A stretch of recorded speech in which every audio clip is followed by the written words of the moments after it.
Hello, everyone. I hope you can hear me.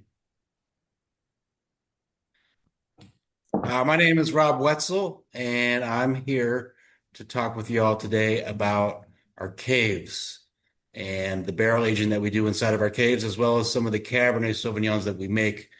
I'm going to talk about four different wines that are all Cabernet, but are barrel aged in different ways.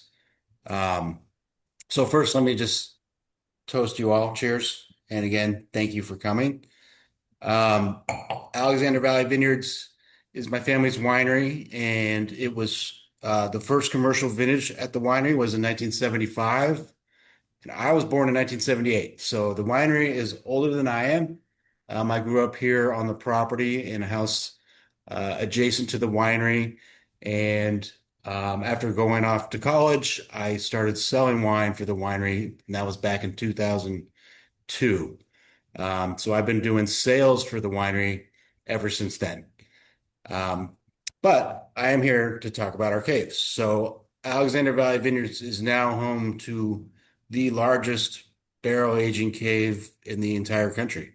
Um, and these caves it's taken many, many years for them to become what they are today because we started the process back in 1997. And there are many reasons why we chose to dig a cave, which I will get into. But the first reason is that we were out of space. So when the winery was first designed, there was room inside the winery itself in the cellar to store our barrels. And as time went on and our sales grew, we ran out of space and we needed more space. So what do you do when you need more space if you're a winery to store barrels? You really have three options. You can store them off site somewhere at some warehouse. You could build a warehouse on your own property, or you could dig caves. That first option I mentioned isn't really an option at all for us as a winery because our winery, the vast majority of the wines that we produce are estate grown and bottled.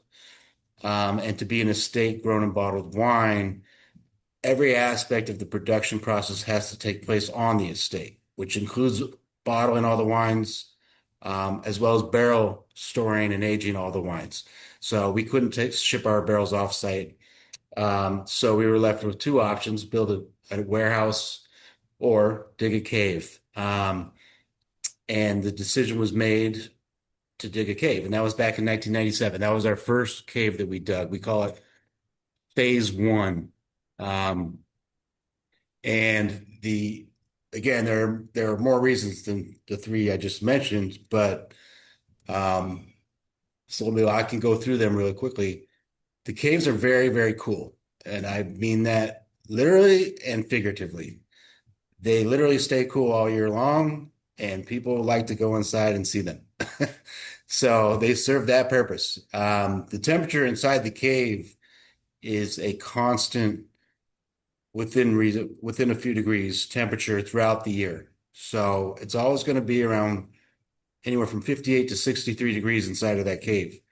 And humidity is high at about 65%. And those temperatures and humidity factors are constant. So they don't require us to do anything to heat up or cool the cave. There's no need to change the humidity. So it's a perfect environment for storing wine in barrels and aging wine in barrels.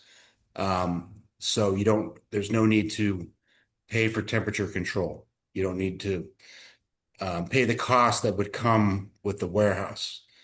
So that's kind of the main reason. But another big reason is um, just the aesthetics of the property. We live in a very beautiful place. And to build a large warehouse on the property that's an eyesore to people that visit or people that are even just driving by, something we didn't want to do. By digging the caves, there is no eyesore. You can't see them. In fact, if you come to visit the property, it looks like a fairly small winery until you go inside those caves and see just how big they are. So that is part of it. And then lastly, the sustainability aspect of it. So we are a sustainable winery. All of our farming is certified sustainable. We do have a few vineyards that we farm organically, but they're a small portion of what we do. But everything is sustainable. And a big part of that sustainability comes from the caves because we are not wasting energy paying for air conditioning or paying for heat because it's all natural. It improves our sustainability. And as stewards of the land, that's incredibly important to us. And it's something that we work on every year. The whole process of becoming sustainable is a very complex thing that I am incredibly fortunate. I am not in charge of. That's something my brother does. But it's a constantly moving thing. Improvements need to be shown every year. So that's something that we always strive to do, but the caves really help us do that because again, they don't require any sort of energy to maintain them. And in theory, they will pay for themselves. I haven't done the math. That could be 100 years from now or longer. I don't know. But we have I would also add, Robert, that when the winery was built on the east side, it's built into the hill, which provides natural cooling even inside the building. Addition in 1985 also built into the hill, and that helps keep the barrel aging part of the winery downstairs very cool as well. So we knew that we had that option going into the hill. Plus, we have a huge hill behind us and a huge amount of area that, as we've expanded over the years, doubling the size of the cave each time, we've found that we've been able to take more and more advantage of the landscape around us by just digging into the hill. Now, the process of digging a cave is very involved and complicated, but to just be able to dig in the hill and take advantage of that natural landscape behind us was a very important part of it as well. Yeah, that's a good point. We don't dig down at all. We dig in into the hillside, and all four phases are connected. So if you go in there now, it's just one cave, despite multiple construction projects with five different entrances. Um, so the very first cave was dug in 1997. The company that dug our cave is called Nordby Construction. At the time, they had never dug a wine cave before. This was their very first project, which provided two things, a lot of mistakes and some discounts. So we got both of those. And that same company, they started digging caves all over Sonoma Napa after they dug our cave. And they have been our contractor for all four of our construction projects. When So we decided to dig the cave, the first cave, there were three companies that dug caves, and there was a 3 year wait. So my brother, Rob's father, went to Nordby and said, "We're really interested in doing this. How'd you like to consider getting into this business?" And they're now, they've grown over the years, done more and more caves. They founded a separate company just to dig caves. And I think they are the largest one. I'm not sure, but they do a great job. we've been very pleased with them. Um, so yeah, their first project was in 97, and it's a cave that's horseshoe shaped in the sense that there's two doors to get into the cave. And if you are visiting AVV and go into the cave, as you go through the phases, you can see that the technology changes and the size of the cave changes in terms of width and height. Um, but it wasn't very long after that first cave was dug that we already had run out of space. Wine sales in the 90s were booming big time. And we soon realized we were going to need more space. And so we hired Norby to do phase 2, which doubled the size of phase 1. It moved the cave all the way through a hill where now there was a door on the back side of the hill. Three doors, two caves at that point. And that worked for quite a while. But again, we ran out of space. And in 2008, we went in we went and started phase 3 of our cave project. And phase three doubled the size of phase one and two and added a fourth door. Um, and it's much wider and taller. It has a lot of dead end tunnels that are about 100 yards long, 100 feet long. And I mean, it's just storage. That's all a cave really is storage space to age barrels. Um, so after that was done, we had quite a bit of space, and that did last for a long time until recently. We realized we were out of space yet again, and we started phase four. Phase four was supposed to start in 2020, and it was delayed for an entire year because of COVID. And they started it in 2021, and they completed it in 2024. At that point, phase four doubled the size of phase one, two, and three combined. So it is an incredibly large section of the cave. Added yet another door, and now in total, it's about 48,000 square feet, and it can hold about 13,900 barrels. It's not completely full right now. It was designed for long-term growth. So it's something that we're utilizing for sure, but not to its fullest extent. And as we continue to grow, we're hoping to use up that space. It has enough space in it to allow us to make about 250,000 cases of wine, which is more than we're making right now. But that is what our permit allows us to make. So that kind of gives us enough storage space to maximize the amount of wine that we are capable of making in a legal sense. Um, but it'll be over time. So I've seen stuff in chat, but I'm not actually reading. Oh, you're putting in all the phases. I see. Any, Um, any questions from anybody so far? so we age all of our wines in barrels in the caves, but Alexander Valley Vineyards is a winery that is most known for Cabernet Sauvignon. Cabernet Sauvignon is the varietal that the Alexander Valley, as a grape growing region, is most known for. And it's the varietal that Alexander Valley Vineyards, as a winery, is most known for. So we make several different Cabernets. So I'm just going to talk about them really quick and um, how they differ in terms of the barrels we're using in the case. So this one here, which is the one that I'm trying tonight, this is our estate Cabernet Sauvignon. This is the wine that I call our signature wine. It is the one that we are absolutely most known for. It is our biggest production item. It is our best seller.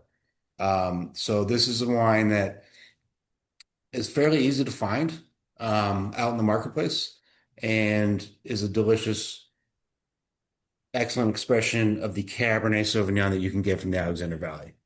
Kevin Hall, our winemaker, makes this wine. He makes all these wines.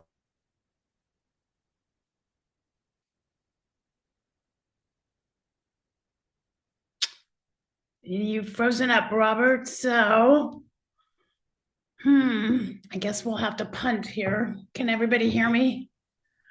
Okay, Robert, you are frozen. So I'm gonna press on ahead. Cabernet Sauvignon, as he said, is the wine we're most well known for. We've been making it since 1975. It has usually a little bit of Merlot and a little bit of Cabernet Franc. Kevin uses he's back. Wait, Robert, I can't hear you. You were off for a minute there. So I was talking about our state Cabernet Sauvignon and the way that it's made by our winemaker Kevin Hall. How he blends it with other varietals, which are all the noble grapes of Bordeaux, Cabernet Franc, Merlot, Malbec, and Petit Verdot. But always about 90% Cabernet Sauvignon. And this is our top seller. It is what we're most known for, and it is what I am enjoying right now.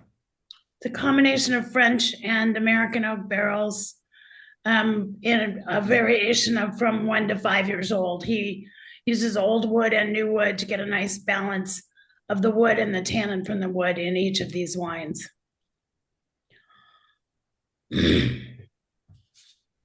Okay. Yes, this one does, like Katie said, a combination of French and American barrels.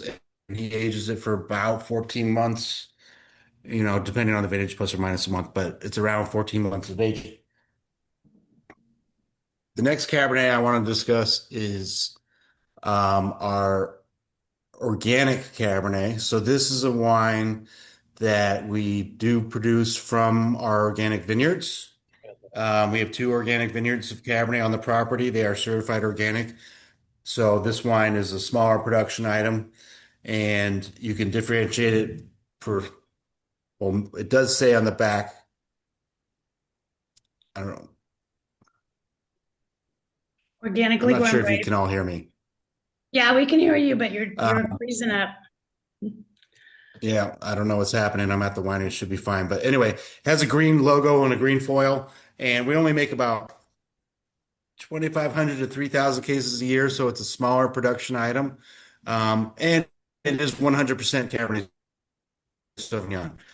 When it comes to barrel aging and the caves, this wine is aged in French barrels and it's longer in barrels. It's about 20 months in barrels. The label says 26 months. French and American 26 months. But 26 months. Harry told me 20 earlier today. 26 months. I think it depends on the vintage though. well, I'm just going by the label, Um, which you never know. yeah. Now the reserve wine. So this wine we call Alexander School Reserve. This is a 100% single vineyard Cabernet Sauvignon. It is aged for 32 months in 100% French oak barrels. Our production for this wine is, if you're thinking about 12 pack cases, we pack it in a 6 pack, but it's a little less than 1,000 cases. So it's a much smaller production.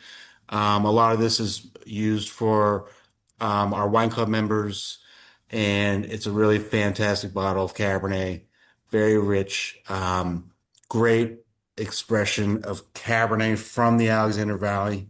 I encourage you to try it if you never have. And then finally, this label here. This is our what we call single barrel Cabernet. This is it's a wine that is made from only one barrel. And Kevin Hall, it's a French barrel. Kevin Hall, our winemaker, he goes and tastes all the barrels after the vintage comes in, and he picks the one that he thinks is going to be the absolute cream of the crop, best wine of the entire vintage. And we make one barrel's worth. So on the back, you can see, maybe you can or cannot see that these bottles are numbered. There's only 289 bottles produced every year, which is the number of bottles that will fit inside of one barrel, 60-gallon barrel. So this is it's not something we sell wholesale. It is, directly from the winery only, and it is the best of what Kevin, our winemaker, can do. And it is a fantastic bottle of wine. Current vintage is 2018. This wine sees about 3 years in barrels. And then we leave it in the bottle for a couple of years because it is a wine that is made to be aged. It needs time in the bottle. And that's what we do. We provide time in the bottle before we release the wine. So current vintage is 2018. But this is a wine that's going to stand up for 15 plus years, no problem. Can you give us suggested retails on those four wines? Suggested retails on the four wines are estate Cabernets, about $25 a bottle. Actually, I think it's 28 here. But if you see it out in the marketplace, it's going to be around 25, depending on where you live. This one, the organic Cabernet, is going to be closer to 30. The Alexander School, and I forgot to mention, the Alexander School is called Alexander School because there's a schoolhouse on the property that was built by Cyrus Alexander. Cyrus Alexander is the namesake of the Alexander Valley, and the property where our winery is located is on his original homestead. So we are on the property where Cyrus Alexander settled in 1841. And Cyrus Alexander in 1868 built the schoolhouse for the community of this area. And that is also on our property. And we have restored it and turned it into an apartment or an overnight place for trade people. But it is a historic building, and so we've named this wine after that. The suggested retail on that is about $60, and this one here is $150 a bottle.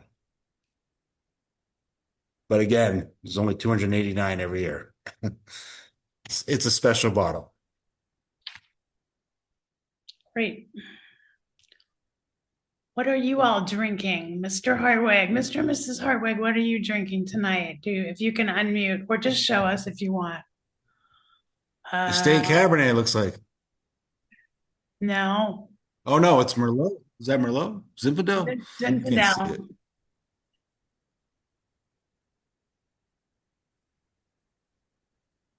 That's all right. Don't worry if it's. Sorry, sorry about that. I didn't have my it on it. Yeah, it's just Zinfandel. AVV's. We love that great, and just for 5 o'clock in the afternoon, it's perfect. Perfect. That's great. Yeah, And the Brian, AVV Zinfandel. I mean, what? I was just saying that AVV Zinfandel is a great bottle of wine, also barrel aged in our caves, just like all of our other wines. Okay, Brian. Brian, you're up. We save the Cyrus for dinner. You save the Cyrus for dinner? Well, I didn't mention Okay. the Cyrus wine. Cyrus is You have the Estate Cab from 22 and Gilson Zinfandel.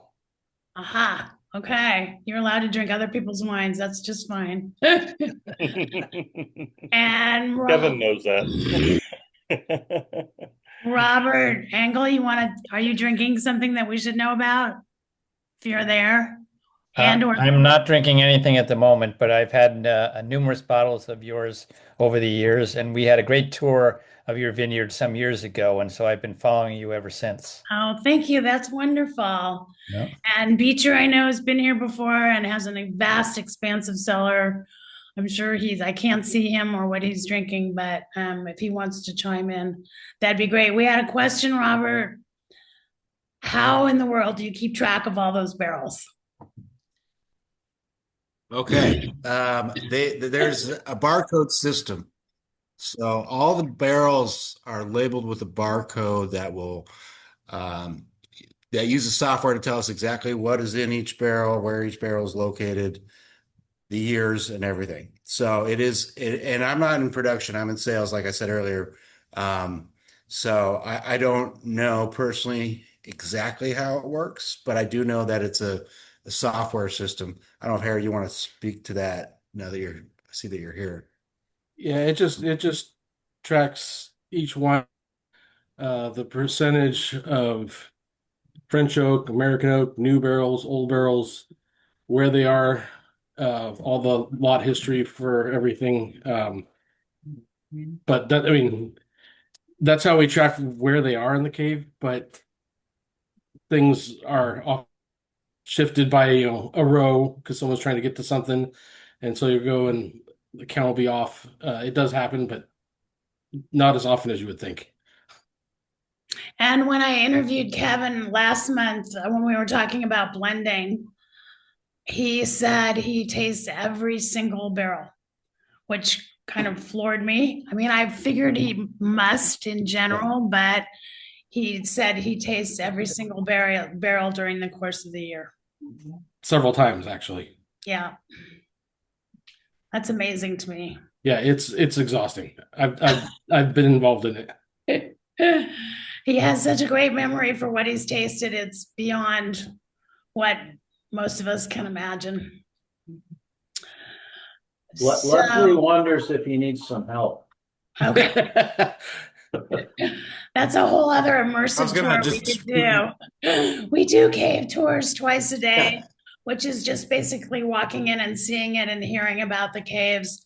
But on weekends, you can book an immersive tour, which includes tasting out of the barrels of French oak and an American oak. It includes tasting some other wines. It's about an hour-long tour, walking all the way through. So there's lots of opportunities to see the caves. And Robert's showing us pictures. This is building phase 4, where they're doing the floors, it's gravel underneath, and they pour concrete after they've dug the cave and sprayed the walls with quickcrete. They go in and do the drains and the floors and the piping and hot and cold running water. And do you have CO2 in the new phase, Harry? Not the short answer is no. Okay. We do sometimes do some small scale fermentations in the cave, and so we'll limit people can be in there. Right. And we go in every morning and check the CO2 levels, make sure it's okay. But you don't have any pipe, like there's No, a, no pipe stuff. We do have Got some it. compressed air, but we don't even really use it. So This is phase 4 of the cave, the newest phase. It's the cleanest, you can tell, obviously. And you can see they're all on pallets. Very clean. Yeah, it's very clean there. They're all on, but the barrels are on pallets. They can be forklifted in and out. They can be moved fairly easily. We have another question. I don't know, Harry, if you want to do this. Do you have to do anything to keep the temperature or humidity consistent? the short answer is no. That's one of the benefits of a cave is it's constant temperature all year round, whether it's 28 degrees outside or 110, it's always right around 60 degrees Fahrenheit in the cave, which is kind of ideal for aging the wines. And so the caves actually end up paying for themselves over time. And then there's a higher humidity in the cave than in an air conditioned building, which means you don't have as much evaporation, which means you don't have to top them up as often, which means you don't have to move them as often, which is a labor saving device and money saving device as well. Yes. Here's Katie and my dad Hank at the very first cave construction back in '97. It's a great picture. Yeah, it's only 30 years ago. And then here's the full cave. If you were to walk through it, it's about a kilometers in length if you go to if you were to walk down every single tunnel. Dogs come free Yeah. with your tour. A little dog lick comes free with your every tour. This is the door to the first phase, the first Sorry. phase that we dug in 96, 97. Great. Any other questions? Alrighty, well, next, yes. Sorry, this is Rob Engel again. I have just one other question. What percentage of your land is actually under vineyard cultivation?